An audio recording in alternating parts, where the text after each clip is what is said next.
So we'll now just move on to quick introductions about ourselves and our companies before we kind of get into the rest of the presentation. Proxama. We've been around a few years working in the convergence space between mobile technology, around mobile commerce, particularly where the linkage works between marketing, loyalty and payments. And I think that the simplest way to sum up the sort of activities that we do is all about mobile engagement and mobile wallets. And we've been collaborating with various players in the mobile ecosystem to help build mobile commerce services for some time.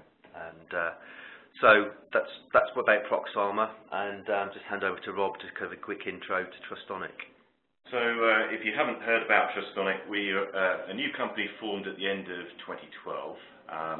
Joining three organisations together that have been working on trusted execution environment technology for a period of over 10 years. So we had the teams from G&D working on trusted execution environments, trusted logic mobility, and ARM working on trust zone activities, all joined forces to form Trustonic. The company brings together about 100 people with hundreds of man-years experience in developing security software and hardware, and we're focused on trusted execution environment technology. Basically, this is a feature that's found embedded in many smart connected devices today as a core part of the applications processor, utilizing a feature of the ARM processor architecture called Trust Zone, which basically provides some hardware isolation from rich operating systems. And we create additional levels of separation inside the trusted execution environment. And our business model is around selling access to the trusted execution environment to service providers who are looking to place their trust in users' devices.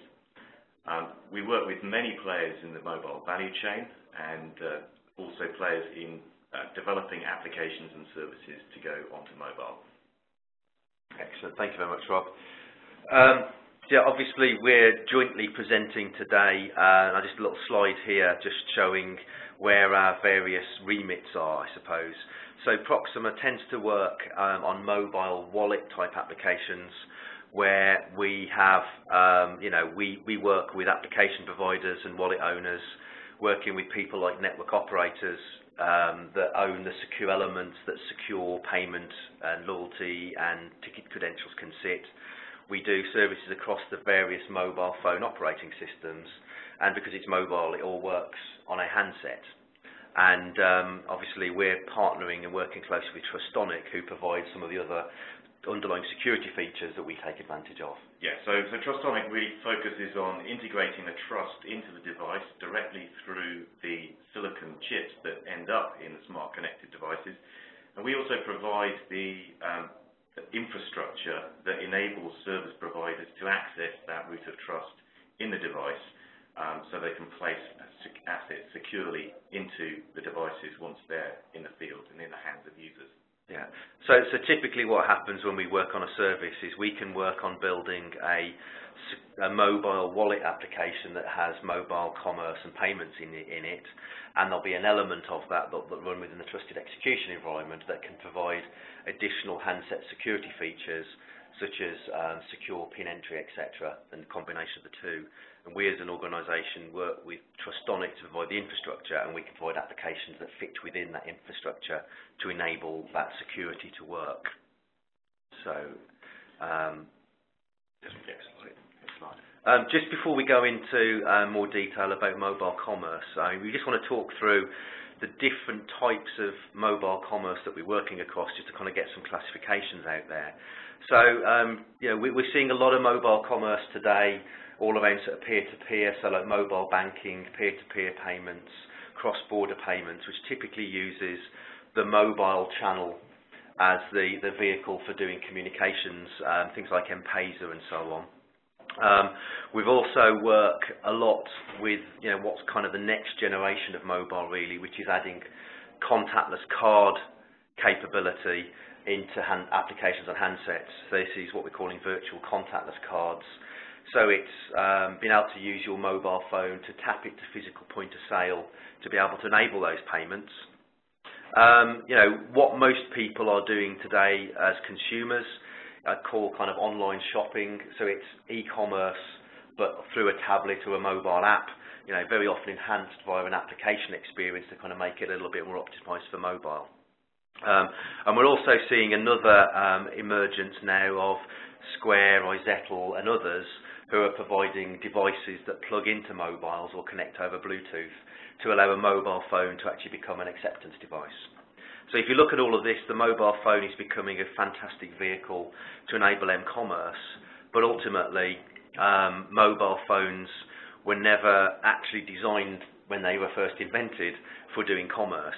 So there's additional features and capabilities that need to be added into this, like NFC, like trusted execution environments, like secure payment capabilities that need to be thought about and added into it to make it a truly secure commerce device. So moving on to the next slide, is in our sort of, I guess, macroeconomic environment, we're seeing a lot of m-commerce payment networks emerging. So you've seen the traditional players like Visa, MasterCard, sort of moving to pull together wallets to enable payments to work independent of merchants, whereas traditionally those kind of wallets for e-commerce have traditionally been in, say, Amazon for one-click payments, or in PayPal for e-commerce, eBay type payments. We're also seeing, particularly in the US, a lot of mobile commerce companies, people like Square, who are kind of doing a lot of fantastic innovation around mobile retail, providing mobile commerce solutions, and also organisations like Starbucks who are providing their own wallet with their own closed-loop payment capability. And I think the challenge within the industry is a lot of these things are called wallets, and they're all really taking this analogy of the things that we do today with our wallets in our pockets that to do with cards and payments and ticketing and loyalty are actually morphing into digital. But each organisation has their own view of what a wallet actually does. And in many ways we see that the mobile phone itself is becoming the wallet, and there are different services that your users can subscribe to that take advantage of all of these. But if you look at all the different players working in this space, there needs to be a more coherent, common platform, simpler way to be able to make all these commerce services kind of work together more securely and more simply. And I think if you look at many of these services, rather than thinking about the mobile as the replacement to a wallet, the mobile can actually be the point-of-sale terminal itself. It's important that we look at the mobile as a full-function device, of both combination of wallet and point-of-sale terminal together. Yeah, absolutely. Yeah, very exciting space for us all to be working with.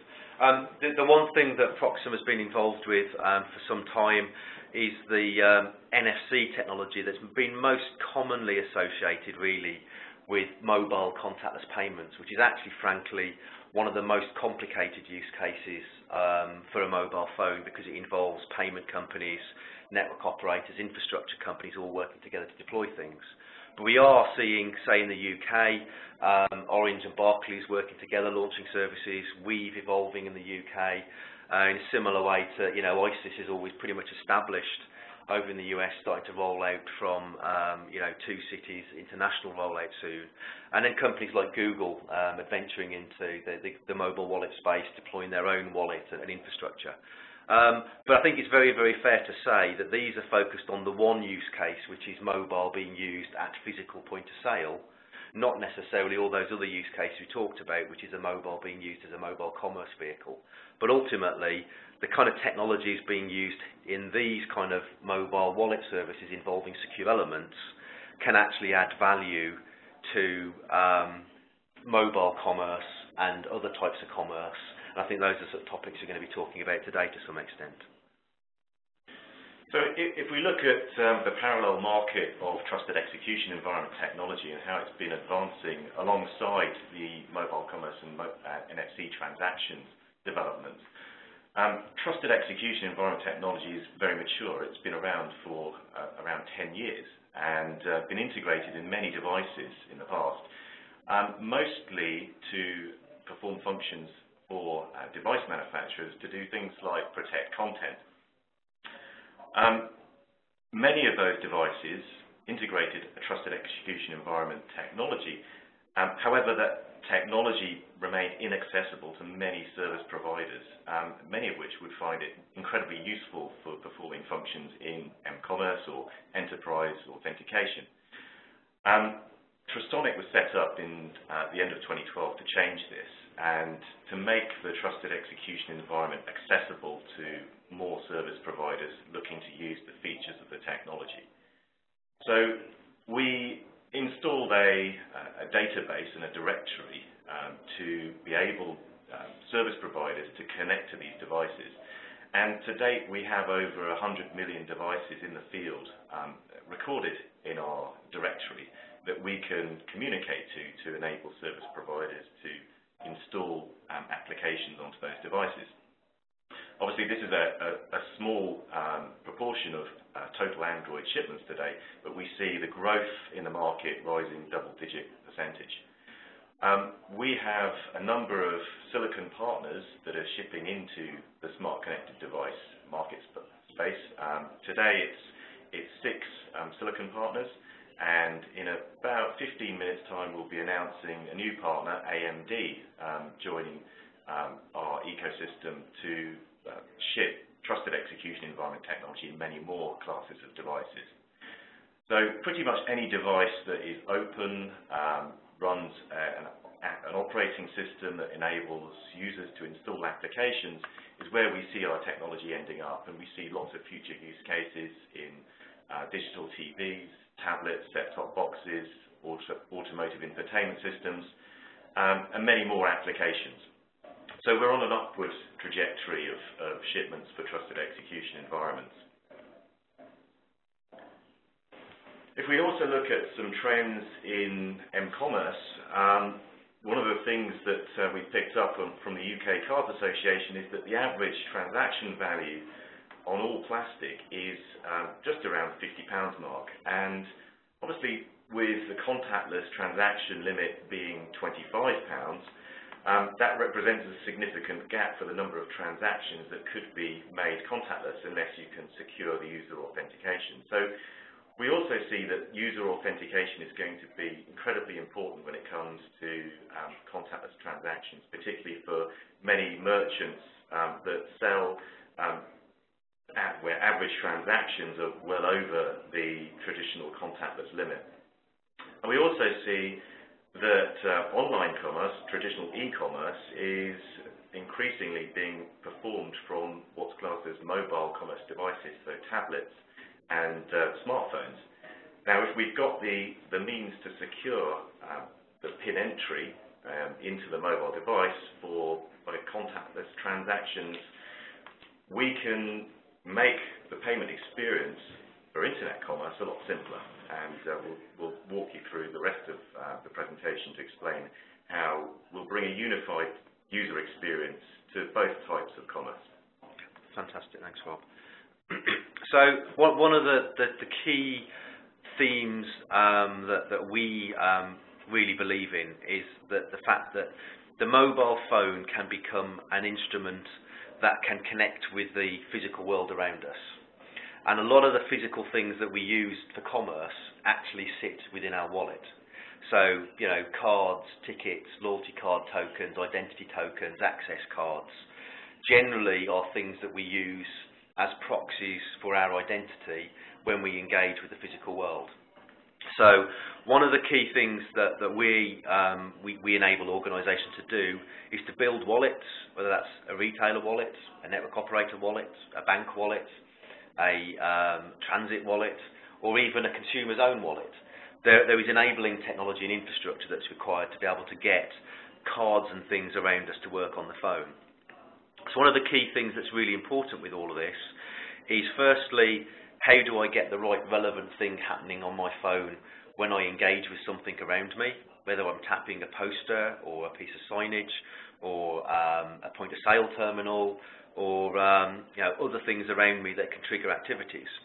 And the other piece of it is not just identifying me to that service when I'm interacting with the physical world, but authenticating the fact that it's actually me using this card, this device, in these things. And I think these are the key things that are going to become increasingly important themes going forward as mobile commerce develops, not the fact that we can do e-commerce as it works today on our mobile phones because they can have internet connectivity and they've got bigger screens, but the fact that a mobile phone that we carry with us can do more than just a laptop PC or a tablet can. It can authenticate us, and it can be tapped and scan and be geolocated to do things around us. And the concept of wallet really is a convenient mechanism that we're using terminology to get this across to people. That means we have the things that we can carry today in a convenient place on our phone. And when we're building these wallets, because we're a technology platform company, is generally we know that most organisations we work with want to have their own user experience. So if you as a user are using your wallet, you want to make sure that they have the complete brand experience according to your service design brand experience. We know that if your wallet is going to work properly, it needs to work with the different card schemes, whether they're Visa, MasterCard, Amex, payment card schemes, or loyalty card schemes like Nectar or Starbucks, or other proprietary schemes or ticketing schemes. They also need, if they're going to do things in the world around us, access to a thing called a secure element. So the SIM card or an embedded secure element that stores the payment card and the card credentials. And unfortunately, we're not yet in an Android-only world or an Apple-only world.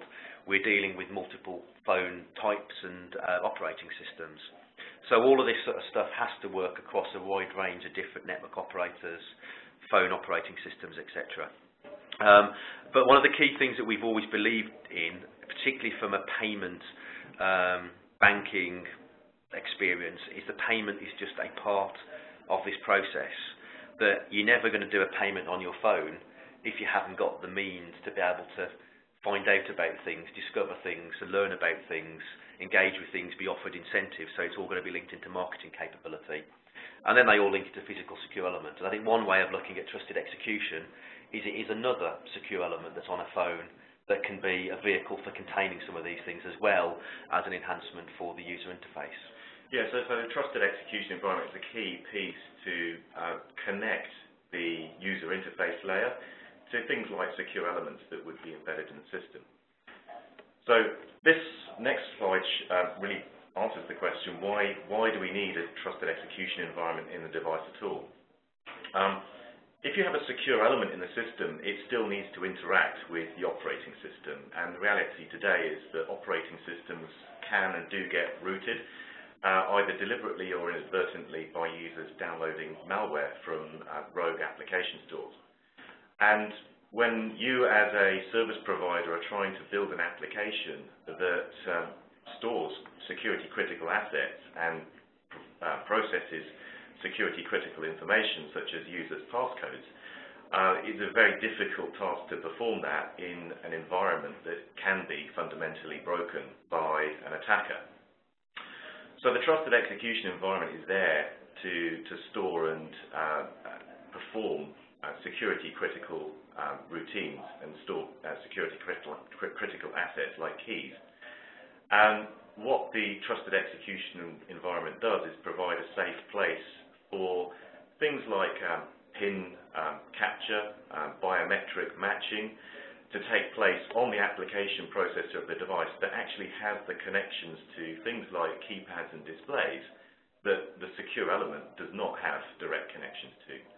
So if you take a look at the SIM card or any embedded secure element, it doesn't have a keypad connected to it. It doesn't have a display. The security for securing those mechanisms has to be built into the actual hardware that has those direct connections, and that is the trusted execution environment. I think just one quick analogy on that, really, many people today that probably do online banking have probably been recommended by their banks to download additional software onto their PCs to detect against Trojans and keyloggers and all sorts of things, to protect against people trying to attack your sessions and get hold of your details and defraud the bank and take advantage of you. People are also trying to fish for credentials, and right now the mobile phone is less hackable than, say, PCs are, but we're still in the early days of m-commerce. There are mobile viruses and Trojans and abilities to put bugs into software, and those will only be exploited over time by hackers and other people who want to be able to defraud organisations. So this will become increasingly important over time. So by integrating some security around things like user passcode capture for things like contactless transactions, we can actually enable user experiences for m-commerce transactions utilising things like the secure element as well, when you have some additional security in capturing users' secrets to authenticate themselves. So a quick picture on where Trustonic sits in the value chain. We work with the device supply chain and the service development chain, and we bridge these two value chains. First of all, by integrating trusted execution environment with chip manufacturers, and we count 7 major smartphone chip manufacturers today as customers. And those chips with our technology ship to device manufacturers. We work with the device makers to integrate key provisioning hardware in their device manufacturing lines, which enables us to store a record of a trusted execution environment as it goes into a device at manufacture. Through our developer program, which we announced yesterday and which Proxama is a key lead partner of ours, we work with apps developers to create applications that make use of the trusted execution environment. So Proxama as an app developer would be working with service providers to create wallet applications that make use of the features of the trusted execution environment. And we also work with trusted app managers to then deploy those applications on behalf of the service providers into individually identified users' devices. And that ends up with users having trusted devices and trusted services in their hands. We talk quite abstractly at the moment about m-commerce and what the fantastic ecosystem that can be enabled by Truststone and Trustonic. But key things that we think are really important for m-commerce are things like strong authentication for e-commerce services.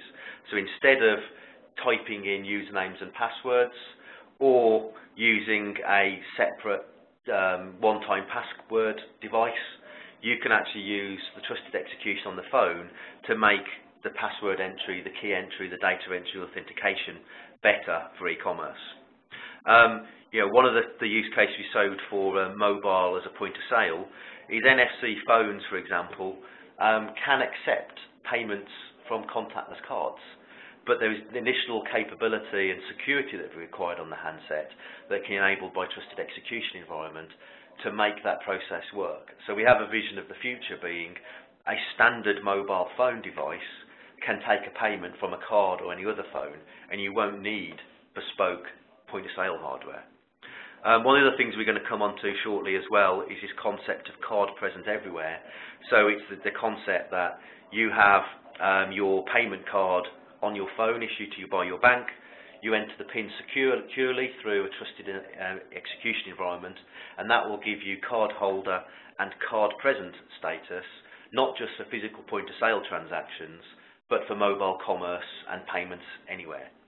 And finally, with the loyalty ticketing and coupon applications, where you don't currently have a secure element used in a physical card today, this is a perfect place to add some just good enough security in the trusted execution environment to store credentials that don't necessarily need the tamper-resistant hardware of a secure element. Yeah. So just a kind of quick example of one of these things, just to sort of put it to really obvious here, is you imagine today you're in a m-commerce transaction, you're about to buy something, you're about to, say, do a one-click purchase, and you want to log in. Typically today, you'd log in, enter your card, your username and password, and they'd get sent over the internet to the server to be validated. If there was something on your phone that was logging your keystroke sequences, that could be captured and sent somewhere else to be able to do that same login anywhere else. With the trusted execution environment approach, we can actually run the screen and the keyboard entry pieces of that login process in a secure environment on the phone, such that the data can be captured securely as close to the touch screen as possible, displayed securely on the screen, and then encrypted and sent to the server for validation without anybody being sitting in the middle. And then the service provider then can provide you with the, the login credentials, the bank details, and the payment without any additional potential for it being compromised. So looking at how that works, as I said before, the hardware can isolate the user's passcode capture, and through that isolation mechanism of the keypad interface, we can pass the data of the user's PIN directly into a trusted execution environment where a service provider's application can secure the PIN block capture and then pass that to an authentication service. Whether that's an authentication service running in a secure element for an offline transaction, or it's a cloud-based service. It can operate pretty much as chip and PIN point-of-sale transactions do today, but in an online environment. So bringing a chip and PIN user experience to internet commerce. Yeah. And just to kind of reiterate that final point is, because the trusted environment provided by Trustonic is a flexible application environment that people like ourselves at Proxama can work with, we can make that application work how we want it to do. So if we want to make an application that captures a 6-digit PIN, a 4-digit PIN, or maybe even the future of biometric or something, we can capture that locally on the consumer's device, and we can encrypt it with keys provided by whoever we're working with, and send it to either their own back office to give them an additional level of security for the online experience, or send it down to a payment application or a secure identity application sitting on a secure element.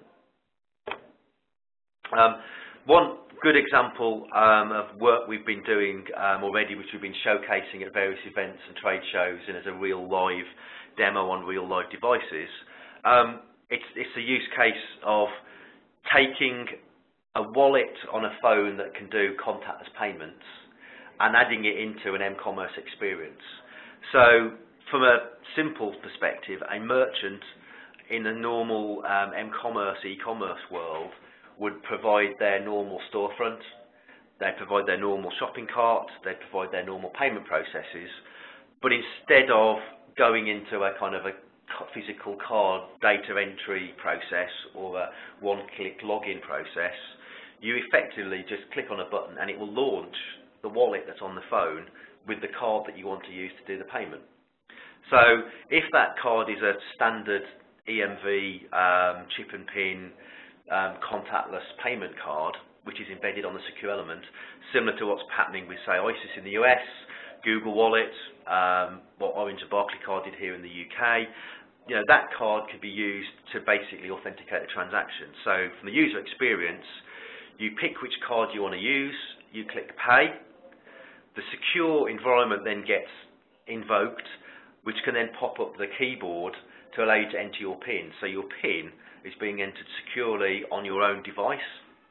That PIN is then encrypted using keys that are particular to the payment card, just like you do today when you do a chip and PIN transaction, and then it's sent to the payment card, and then the payment card can do all the cryptographic processing it does today when you do a physical world transaction, and that data can be collected and sent to a card authorization service, same kind of organisation that does a physical world transaction for authorization, and then that's the payment complete. So then the merchant can then move on and then fulfill the goods. So the whole point of this is actually it's taking the analogy of a physical card that exists in your phone with a secure PIN entry and making that effectively a card present transaction rather than a data entered data entry type transaction. So essentially we're getting a cardholder present at the terminal transaction on an internet commerce website. And the obvious benefits for this is the user experience is phenomenally fast and simple, where you have a click and pin user experience for buying online. But even better than that is that the merchant doesn't have to register your card data. They acquire a transaction just as they would on the high street without finding out your email address, asking you to pick a password, asking you to enter a billing address and delivery address. So commerce can really accelerate here because the user experience is fast for every website that could integrate this acquiring capability. And it's not just the few websites that dominate internet retail, because they have so many goods and services that it warrants you coming back and storing your card data with them in PCI DSS compliant servers. Any website from large to small building in this acquiring capability could accelerate their commerce. And there's some other initial, added benefits as well. There's, ultimately all e-commerce transactions that don't use services like verified by Visa and secure code are classed as card not present. So they are a higher risk, come with higher service fees, etc., more likelihood of chargebacks. And I think anecdotally, how many people actually store convenient bank details and card details in notepads on their mobile devices, just so they can have their card details ready for m-commerce transactions as and when they need to do them. I mean, we do things like Amazon for one click, and that's where Amazon really excels, because it's got that one-click purchase experience. But it only works for Amazon. It doesn't necessarily work for any merchant, any transaction, anywhere. So we've taken you through mobile wallets, different types of m-commerce, overview of trusted execution, how these things can fit together. So what does the future hold for these kind of services? So I think certainly it's simplicity and security and the user experience that's ultimately going to win. And we can bring the ultimate tap and pin and click and pin payment experience that everybody's familiar with when they're on the high street shopping today to the mobile device. And that will apply to whether they're physically in store or browsing on the internet. It's the same experience that will be delivered. And that beautiful simplicity is what's really going to drive people to adopt this kind of platform. What we can also deliver is additional protections for things like content delivery. So today we have online content aggregators that generally we only pick one, where we hand over our card data and they charge us on a monthly basis. And unfortunately today, if you go to a content aggregator that you're currently not enrolled with and you find a piece of content that you want to watch, it's very difficult to switch service. So what we're really opening up is the choice for consumers to buy content from wherever they find it, from whoever's got it, and also protect the content as well with the trusted execution environment that satisfies the content owner, that the level of protection is suitable for the type of content, whether it's high definition, early release, and be satisfied that the user's device is trustworthy enough to deliver that content. So any content, any screen is something that we're also looking to deliver with this user experience.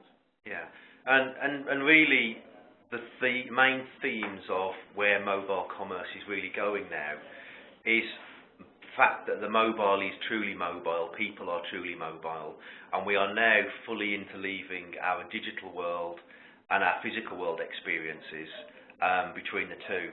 And the combination of technologies like NFC, trusted execution environments, secure elements, and so on, actually enables a lot of these things to be able to work. So one of the things that we're looking to do is to sorry, I was just looking at some of the questions coming through at the same time. Is to combine these things. So what we're going to do now is to kind of go into some of the questions that we've actually been received as we've been talking at everybody. So we've got a question here. Are service providers accepting that TEE plus PIN/password constitutes two-factor authentication? I think we're still in the early days of proving all of this. I mean, we've been publicly working in collaboration with MasterCard and showing things off at events, linking into some of the MasterCard MasterPass infrastructure. And, to say, I mean, technically, the rules are that if transactions are done in the right way with the right cryptograms and the right PIN capture, then this can be proven through. Although we're still in the early stage of the market development, where the actual pricing structures and the certification structures and the kind of, the processes involved in all of this aren't yet defined. So I have a question here again. If online payments is solved by PayPal, why do we need to do anything? Yeah, I think that's all about choice. PayPal solved a problem when, for eBay and online commerce a few years ago, which is all about e-commerce payments. But the problem we're kind of looking to solve today is how do we make payments work properly and consistently across physical and digital. And the big issue that we are going to be facing going forwards is authentication based on data, usernames, passwords, mother's maiden name, date of birth, card details, front to back and card, is just not going to be good enough, because there are lots of places I can go to find out those bits of information about most people. And if I wanted to, I could organise attacks to do those kind of things. But having a physical, strong authentication, better means to do these things, either physical cards in secure elements or trusted execution involved to manage that secure authentication, will mitigate those things.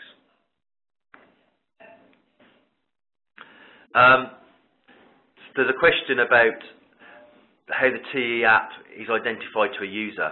What will prevent phishing apps presenting themselves as TE applications? That's quite a good point, in that one of the key components that trusted execution can provide is things like secure display. So not only can you capture the data securely, but your bank or your service provider can provide you with a message that can only be displayed to you via the trusted execution environment. Yeah, certainly one way of doing this is displaying a picture that you've pre-selected with your service provider that will assure you that you're actually talking to your service provider, and that picture can be displayed through a secured frame buffer on the device.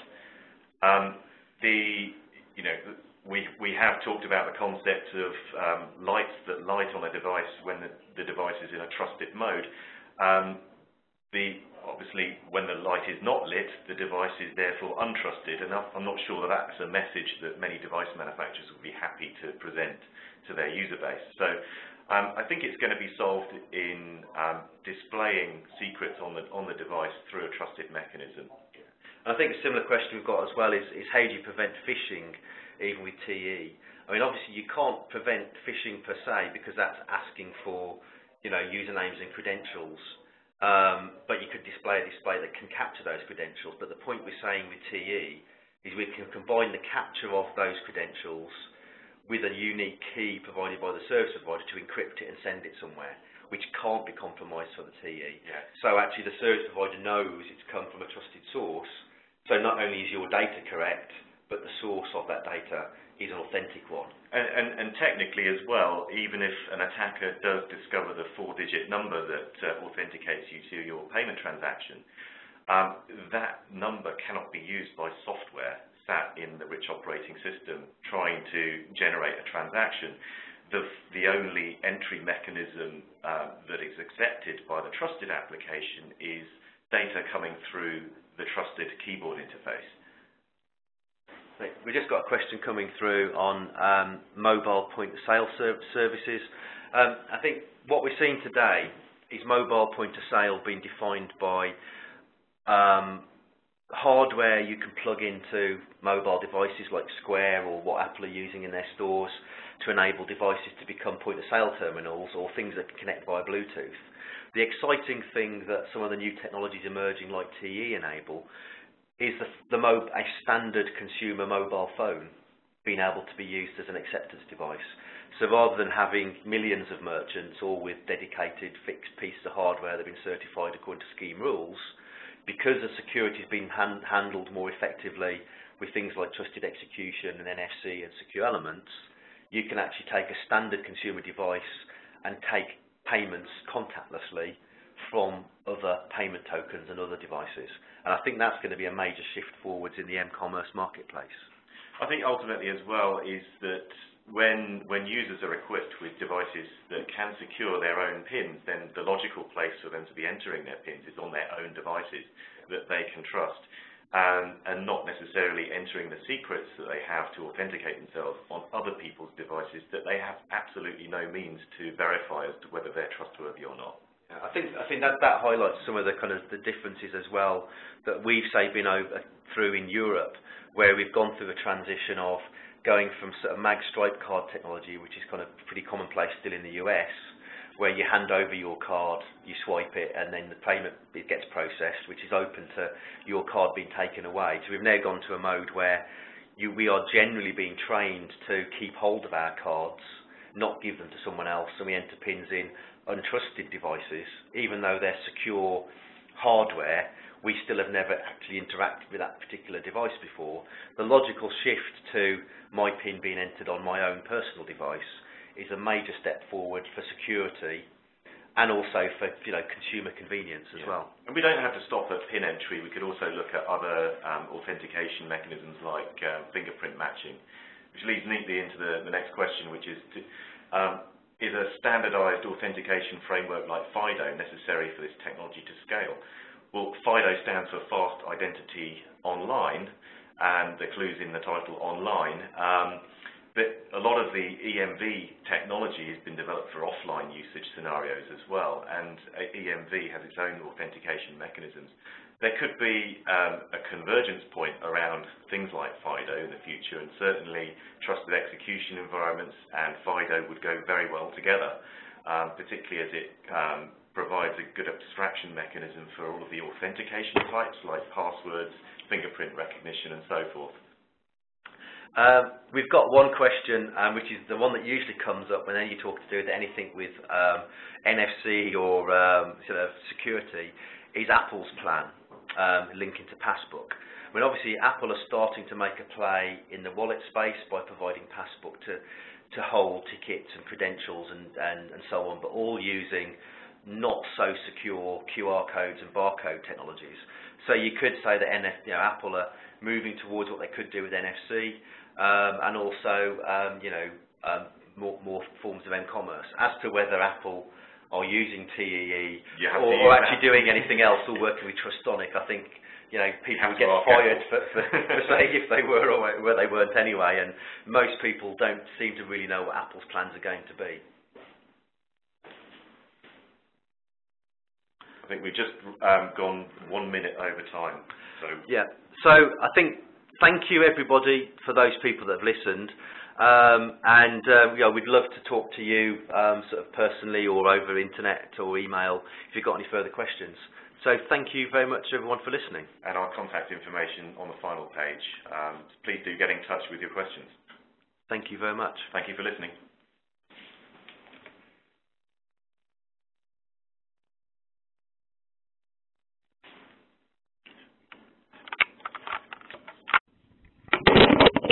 The leader has turned lecture off, and your lines have been unmuted. To unmute your line, press